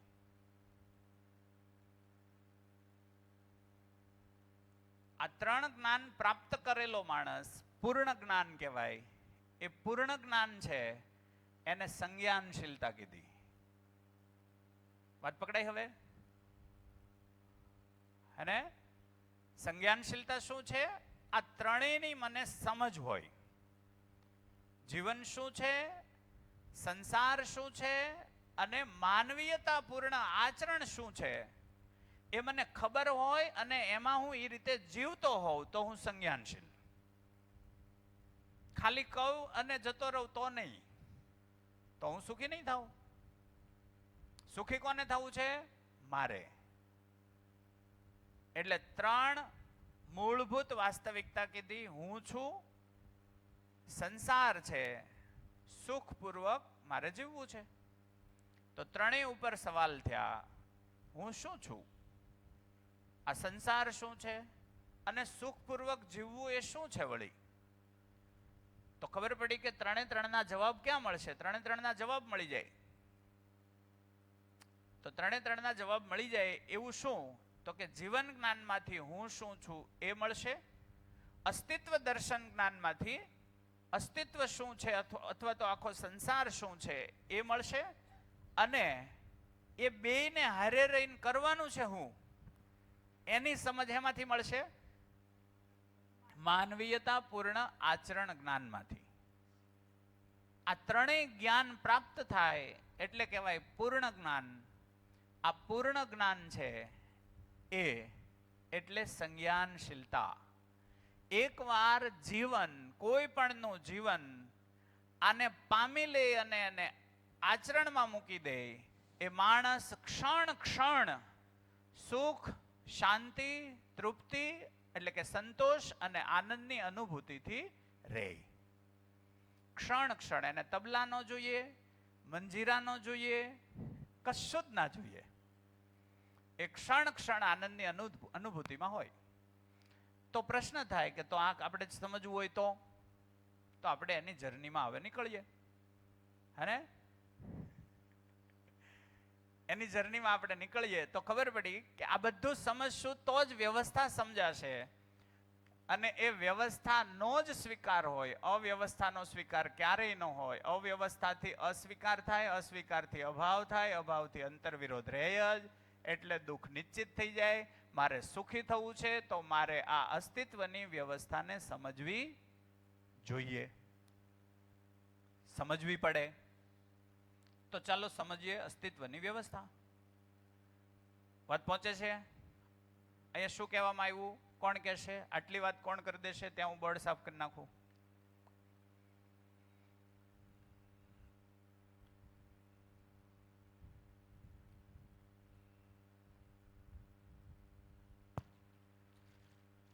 માણસને સુખપૂર્વક જીવવું છે તો એ માણસને વ્યવસ્થા હશે તો સુખપૂર્વક જીવાશે. વ્યવસ્થામાં સુખપૂર્વક જીવાશે. બરાબર છે. એટલે હવે વ્યવસ્થાને સમજવી છે તો આ યુનિવર્સ સમજવું પડશે. તો એમાં ખબર પડી કે 3 જ વાસ્તવિકતા છે ખાલી. વાસ્તવિકતા એવી છે, એક તો હું છું અને એક આખી પૃથ્વી છે એટલે કે સંસાર છે. અને કરવાનું શું? તો કે સુખપૂર્વક જીવવાની ઈચ્છા જ. આ 3 વાસ્તવિકતા છે. પછી એની નીચે ક્વેશ્ચન છે કે ભાઈ હું છું તો શું કામ છું, શું છું? સંસાર છે તો શું છે સંસાર?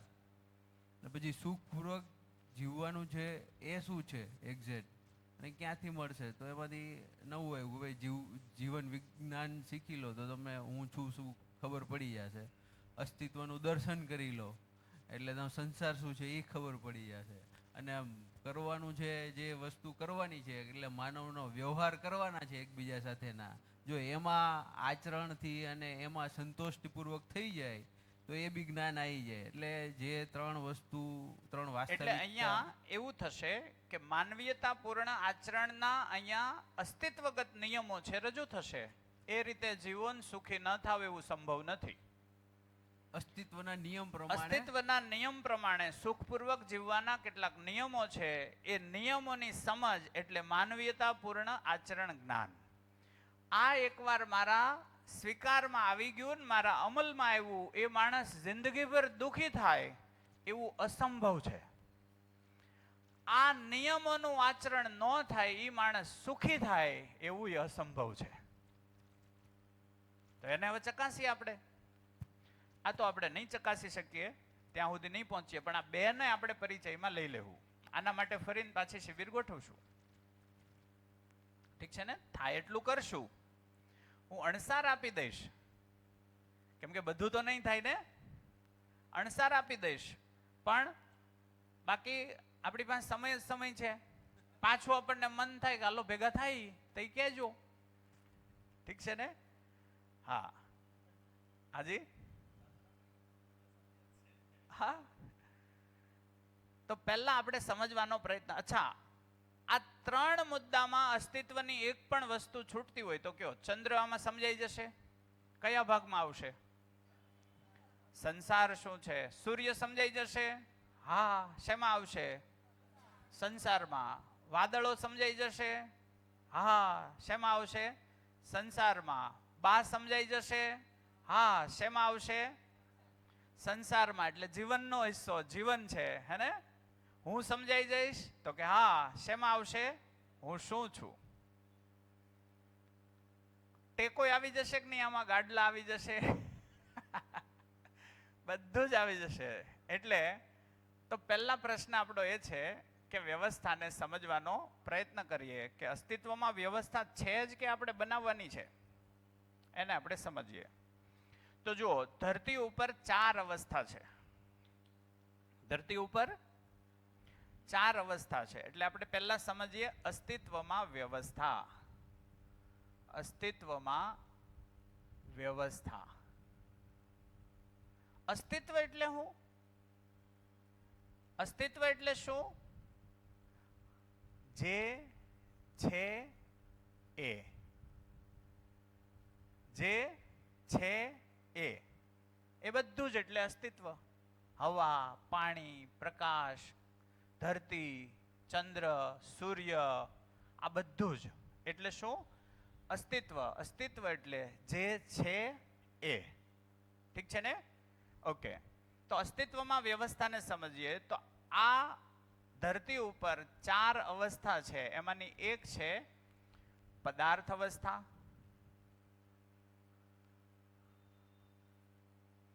પદાર્થ અવસ્થા.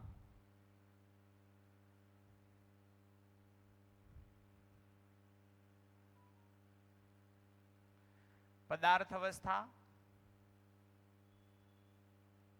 પ્રાણાવસ્થા, જીવાવસ્થા અને જ્ઞાનાવસ્થા. આ 4 અવસ્થા છે. અવસ્થાને સમજવાનો પ્રયત્ન કરીએ. પદાર્થ અવસ્થામાં માટી, પાણી, ધાતુ, પથ્થર, મણી, આ બધું જ એને શું કહેવાય? પદાર્થ અવસ્થા. કઈ કઈ? માટી, પથ્થર. જે શબ્દ ન સમજાય એ મને કહેજો. પદાર્થ અવસ્થા એટલે શું? બધા પદાર્થો. માટી, પાણી, ધાતુ, પથ્થર, મણી. મણી એટલે અમુક ચમકતી રચના, ડાયમંડ જેવી, એને મણી કહેવાય. માટી સમજાઈ જાય, પાણી સમજાઈ જાય, ધાતુ લોખંડ, તાંબુ, હે ને, એલ્યુમિનિયમ, એ બધી ધાતુઓ. પથ્થર, રેતી, મણી એટલે ચમકતી વસ્તુઓ. એ બધી અવસ્થાઓ ભેગી થઈને શું કીધું? પદાર્થ અવસ્થા. બીજી છે પ્રાણ અવસ્થા. પ્રાણ અવસ્થા છે બધી જ વનસ્પતિઓ. પ્રાણ અવસ્થામાં શું આવે? બધી જ વનસ્પતિઓ. અહીંયા 2 શબ્દ તમારે સમજવાના છે. એક આવશે પ્રાણ અને એક આવશે જીવ. આ 2 અલગ છે, હે ને? પ્રાણાવસ્થામાં કોણ કીધું? બધી જ વનસ્પતિઓ. જીવાવસ્થામાં બધા જ પશુ પક્ષીઓ.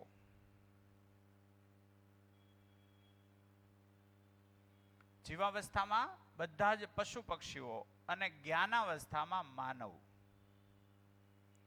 આ પહેલી વાર સુખદ ઘટના બની રહી છે કે માનવને જ્ઞાન અવસ્થાનો એકમ ગણવામાં આવે છે. આજ સુધી આપણે સામાજિક પ્રાણી ભણ્યા. માણસ શું છે? સામાજિક પ્રાણી. તો કયું પ્રાણી સામાજિક નથી ઈ કયો? કીડી સાથે રહી કે એકલી રહી? સમૂહમાં રહી. મધમાખી સમૂહમાં રહી. સિંહ એક સમૂહ બનાવે છે. વાંદરા સમૂહમાં રહી. આનો મતલબ એવો થયો કે માનવને હજુ સુધી પશુથી આપણે અલગ પાડી શક્યા નહોતા કે આને અલગ ગણવો કેવી રીતે? આ પહેલી સુખદ ઘટના છે કે મધ્યસ્થ દર્શનની અંદર માનવને જ્ઞાન અવસ્થાનો એકમ કીધો છે. શેનો? જ્ઞાન અવસ્થાનો એકમ. અને બીજો અહીંયા ભાગ એવો નીકળે, પ્રાણ અને જીવ. આમાં જીવ ન હોય, આમાં જીવ હોય, આમાંય જીવ હોય. ઠીક છે ને? પ્રાણ એટલે શું? પ્રાણનો અર્થ થાય જે શ્વસન પ્રશ્વસન કરે, શ્વાસોશ્વાસ કરે, એને પ્રાણ કીધો. ઠીક છે ને? શ્વાસોશ્વાસ કરે એને શું કીધું? પ્રાણ. જીવ અલગ છે. જીવ છે વનસ્પતિમાં નથી હોતો એવો મધ્યસ્થ દર્શનનો પ્રસ્તાવ છે. જેને અસહમતિ બનતી હોય એ થોડી વારમાં માહિતી એકઠી કરી રાખે, એની સાથે આપણે ચર્ચા કરશું. જીવનો મતલબ એવો થાય જેમાં જીવવાની આશા હોય, એમાં જીવવું હોય. આ એના પ્રમાણ છે. પહેલું શું આવશ્યકતા છે? એમાં જીવવાની આશા હોય. બીજું એનું પ્રમાણ એ છે, જીવન જેમાં હોય અથવા જીવ જેમાં હોય એનું બીજું પ્રમાણ એ છે, એને કંઈક શીખવી શકાય.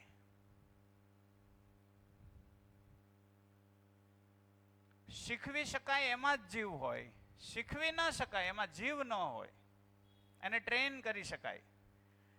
ત્રીજો મુદ્દો એ છે કે એ માનવમાં તો જીવ હોય જ, એ માનવના સંકેતોને ગ્રહણ કરી શકે, એમાં જીવ હોય. આવું ન હોય, એમાં જીવ ન હોય. એક હજી ઉમેરી શકાય કે એમાં આશા, વિચાર અને ઈચ્છા હોય. અને એમાં આશા, વિચાર અને ઈચ્છા હોય. એ જ છે જીવ કહેવાય. આ થઈ ગયું પ્રાણ છે, એમાં જીવ નથી. એમાં જીવવાની આશા ન હોય. એને કાપી નાખો તો એ ના પાડે નહીં. સિંહને કાપી નાખવા દોડો તો એ ભાગી જાય, કેમ કે એમાં જીવવાની આશા છે. કૂતરાને દંડો લઈને પાછળ દોડો તો એ ભાગી જાય, કેમ કે એમાં જીવવાની આશા છે. બિલાડીમાં જીવવાની આશા છે. વનસ્પતિમાં જીવવાની આશા ન હોય. આમ છતાંય આપણે હજી એને ધીમે ધીમે જોશું. કોઈને આમાં અસહમતિ બનતી હોય તો અત્યારે કે એમાં કઈ વાંધો નથી. અહીંથી પ્રસ્તાવ એવો છે, વનસ્પતિમાં જીવ ન હોય અને કોઈને એવું લાગતું હોય કે એમાં જીવ હોય તો એક બે ઉદાહરણો સાથે આપણે સમજી લઈએ. પહેલા વિજ્ઞાન એવું માને છે કે એમાં જીવ હોય. વિજ્ઞાન શું માને છે? વનસ્પતિમાં જીવ હોય. કેમ કે વિજ્ઞાન જીવને નથી ઓળખ્યો, વિજ્ઞાને કોષને ઓળખ્યો. એણે એવું કીધું કે જેમાં કોષ હોય એમાં જીવ હોય. વાત મારી પહોંચે છે? વિજ્ઞાને શું કીધું? કોષ હોય એમાં જીવ હોય. કોષની હારે કોઈ જીવને લેવા દેવા નથી. જી, એ પ્રશ્ન હતો પણ પછી તમે જીવની વ્યાખ્યા આપી એટલે એ પ્રશ્ન જ ન આવ્યો. કેમ કે વૃક્ષમાં તો આ ચારમાંથી એક વસ્તુ હોવાની નથી હોતી. બરાબર છે. એટલે એમાં કોઈ પ્રશ્ન ઉભો કરવાની વસ્તુ જ નથી. નહીંતર પહેલા હતો કે જે આપણા વૈજ્ઞાનિક છે એમણે કીધું છે કે ભાઈ વૃક્ષમાં જીવ છે, તો જીવ એટલે શ્વસન પ્રવસન કરે છે, એ પ્રાણ થયા. જ્યારે એ તો વૃક્ષની અંદર ખાલી પ્રાણ જ છે. પ્રાણ છે એટલે પ્રાણાવસ્થા તો અલગ આવી ગઈ. તો મારા પણ આ હાથના કોષો છે એમાં પ્રાણ છે. સિંહનું પર શરીર છે એ પ્રાણ છે. કૂતરાનું શરીર પણ પ્રાણ છે. જીવ મારી અંદર કોઈ એવી રચના છે કે અત્યારે જ સમજી લો કે મને એટેક આવે તો મારું શરીર અહીંયા રહેશે, આમાંથી કોઈક છોડીને આને જતું રહ્યું. એ જતું રહે છે એ જીવ છે, એને જીવન કીધું છે. હેને? તો જેમાં જીવ છે એમાં મૃત્યુ સેકન્ડમાં થાય, ફટ દઈને થઈ જાય ગયું. પ્રાણ સુકાય, જીવ જાય. પ્રાણ સુકાય, જીવ જાય. કેટલાની વાત પકડાણી? તર્કબદ્ધ રીતે આને ચકાસવાનો પ્રયત્ન કરો તો વનસ્પતિનું થડિયું કે વનસ્પતિનું ઝાડ હોય એ મરે કે સુકાય? એ સુકાય.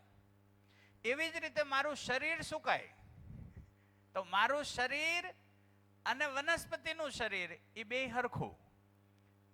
હે? મારું શરીર અને વનસ્પતિનું શરીર એ બે હરખું. ખાલી ભેદ એટલો છે કે એમાં અવિકસિત પ્રાણ કોષાઓ છે, મારી અંદર વિકસિત પ્રાણ કોષાઓ છે. કેટલાની વાત પકડાઈ ગઈ? કોણ સમજાવશે? શું વાત થઈ રહી છે? કોણ સમજાવશે? પેલા ભેદ સમજીએ છીએ ને? હા,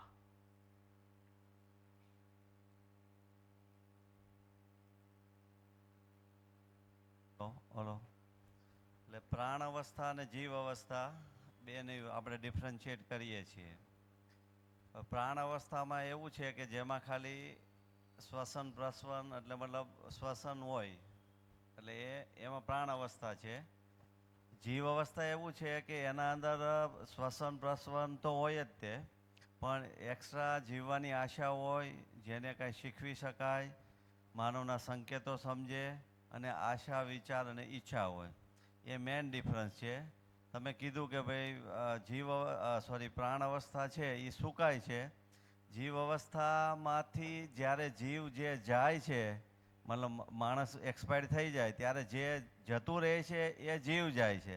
પાછળ જે છોડે છે એ તો પાછું પ્રાણ અવસ્થા જ છે. પણ ડિફરન્સ એટલો છે કે આમાં ડેવલપ કોષ છે માણસમાં અને વનસ્પતિમાં થોડા ડેવલપ નથી. એટલે જીવન અથવા જીવ કાઢી નાખો તો પંચમહાભૂતનું જે શરીર પડ્યું રહે છે એમાં ને વનસ્પતિમાં કોઈ ફરક લાંબો નથી. બરાબર છે. કેટલાની વાત પહોંચી? કોઈ હજી સમજાવવા માંગે છે? શું સમજ્યા?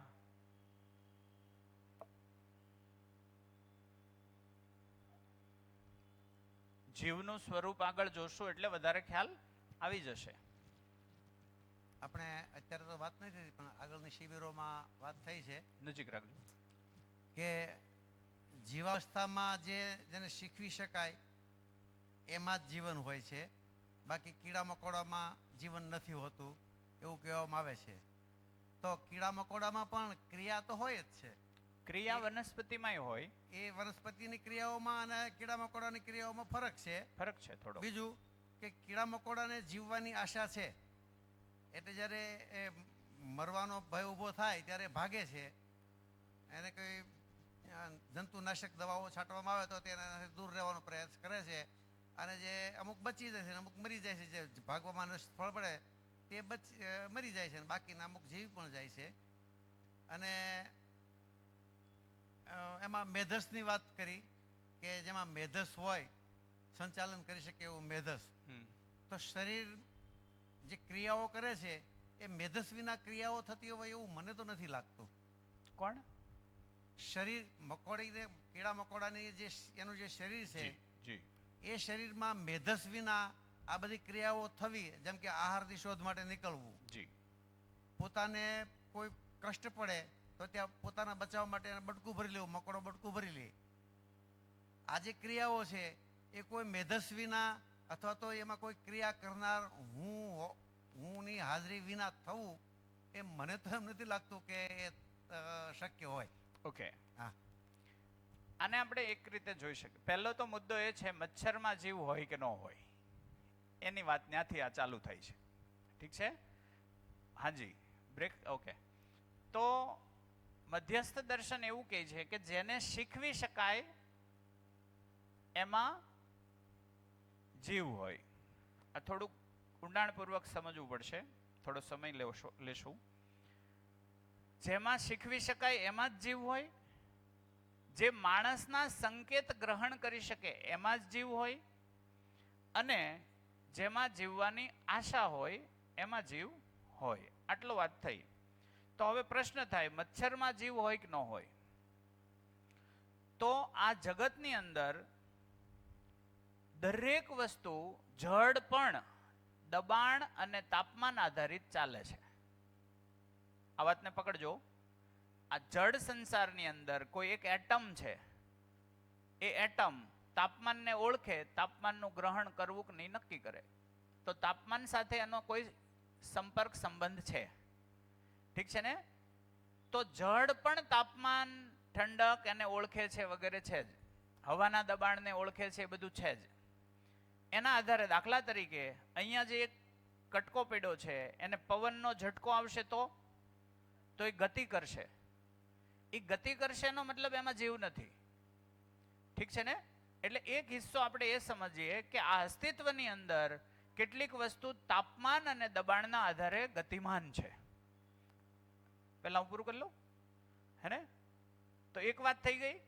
જેમ કે આખા ધરતીને જોઈએ તો સૂર્યનો પ્રકાશ ધરતી પર આવે, એ રિટર્ન થાય ને ત્યારે ધરતીની ઉપરનું પહેલું તલ છે ને હવાનું, એ ગરમ થાય. ગરમ હવાનો ગુણ છે એ વજનમાં હલકી થાય એટલે એ ઉપર જાય. ઉપરની ઘટ્ટ હવા નીચે આવે એટલે પવન સર્જાય. તો અહીંયા કોઈ તાપમાન દબાણ આધારિત વહન થાય છે, એ તો જડમાંય જોવા મળ્યું. એમ જ્યારે હું મચ્છર છે અહીંયા બેઠું છે, એને હું એકવાર આમ કરીને મારવા જાઉં છું, તો હું અહીંથી હાથ આમ કરું છું ને ત્યારે મારા હાથની જે ગતિ છે એ આ હવા ઉપર મુમેન્ટ આપે છે. એટલે મારો હાથ ત્યાં પહોંચે એ પહેલા હવાનું દબાણ પહોંચી જાય છે. એટલે મચ્છર હવાના દબાણને પારખીને એનાથી ઉડી જાય છે. એક જ મિનિટ પૂરું કરવું હજી હું. પણ જો તમે એને આમ કરીને ધીમે રહીને આમ ફટ દઈને મારી જાઓ તો મરી જાય. એક વાત અહીંયા એ થઈ. તો મચ્છર શીખી શકતું નથી. બીજો ભાગ, મચ્છર છે એને એવી ખબર પડે કે આપણા ઘરમાં આપણે મચ્છર મારવાનું મશીન લાવીએ, એને ઓળખી લઈ અને પછી મચ્છર છે એ ઘરમાં ન આવે. હું એને ચાલુ રાખું તો એને ભટકાહે, એને ખબર નથી. તો મચ્છર છે એ દબાણ તાપમાનને ઓળખી અને એટલા પૂરતું જ કામ કરે છે. આને આપણે બીજી રીતે જોઈએ. આ એક ભાગ થયો. તો પ્રાણ અવસ્થામાંથી, પ્રાણ અવસ્થા એમાંથી બની, પ્રાણ અવસ્થા એમાંથી બને પદાર્થમાંથી. આમાંથી વિકાસ થયો આ બન્યું, આમાંથી વિકાસ થયો આ બન્યું. તો વિકાસ, આ પૂર્ણ વિકાસ, આ પશુ પક્ષીઓના વિકાસમાં કીડા મકોડા એ બધું એના ક્રમમાં છે. વાત પકડાય છે? એટલે કેટલાકમાં મેધસ નથી, રાસાયણિક સંચાલન ચાલે છે. વનસ્પતિમાં મેધસ નથી, એમાં રસાયણ આધારિત બધું સંચાલન ચાલે છે, ઠીક છે ને? અંતઃસ્ત્રાવો આધારિત. ત્યાર પછી કીડા મકોડા બન્યા, એમાં ક્યાંક ક્યાંક ચેતાકોષો ડેવલપમેન્ટ ચાલુ થયું. પૂર્ણ વિકાસ નથી હજી. જીવન ક્યારે આવે? મેધસનો એક હદનો વિકાસ થઈ જાય પછી જ જીવન એને ચલાવે, ઠીક છે ને? તો એ ક્રમમાં જે સ્થાને મેધસનો વિકાસ થઈ જાય છે અને શીખી શકે એવા સંકેત ગ્રહણ કરે એવું મેધસ જેના શરીરમાં હોય, ત્યાં જીવનની ઉપલબ્ધિ થઈ જાય છે. હવે આપણે ત્યાં પુરાતન કાળમાં અધ્યાત્મમાં એવું કહેવાતું કે એકેન્દ્રિય જીવ, દ્વિન્દ્રિય જીવ અને પંચેન્દ્રિય જીવ. આ પંચેન્દ્રિય જીવ જે છે, પંચેન્દ્રિય શરીર, એ આપણું માનવ છે, ગાય ભેંસ હાથી ઘોડા જે વગેરેનું છે. તો એકેન્દ્રિય જે શરીર છે ને, એમાં એક જ વસ્તુ હોય કે માત્ર જીવવાની આશા અથવા તો માત્ર ખાવાની આશા. દાખલા તરીકે ઉધઈ. ઉધઈ નામનું જંતુ એવું છે કે જે લાકડાને ખાય અને ખાઈને પચાવે અને તરત જ મળ માર્ગેથી કાઢી નાખે, લાકડા નાખાને ખાઈ જાય અને માટીથી ભરી દે. આ એક જ દિશામાં એનું કામ કરતું હોય છે. એની પાસે વિકાસ જ એટલો છે. સોમભાઈ એક સરસ વાત કરેલી એક શિબિરમાં કે એ લોકો પોતે કોઈ પોતાના સંબંધીઓ સાથે જતા હશે કારમાં, એમાં એક એના સંબંધી હવાઈ જહાજના પાયલોટ હતા. તો કોઈએ પૂછ્યું કે તમે પાયલોટ છો? તો કે હા. તો કે પાયલોટ છો તો તમે આ કારને ઉડાવી શકો. આ જો તમે કારને, આપણે જે કારમાં બેઠા છીએ એ કારને તમે આકાશમાં ઉડાવી શકો તો હું પાયલોટ માનું. તો એમણે એમ કીધું કે વિમાનમાં જે ટેકનોલોજી છે એ ટેકનોલોજી તમે કારમાં ફિટ કરી દો તો હું ઉડાવી શકું. જવાબ સીધો હતો. હા.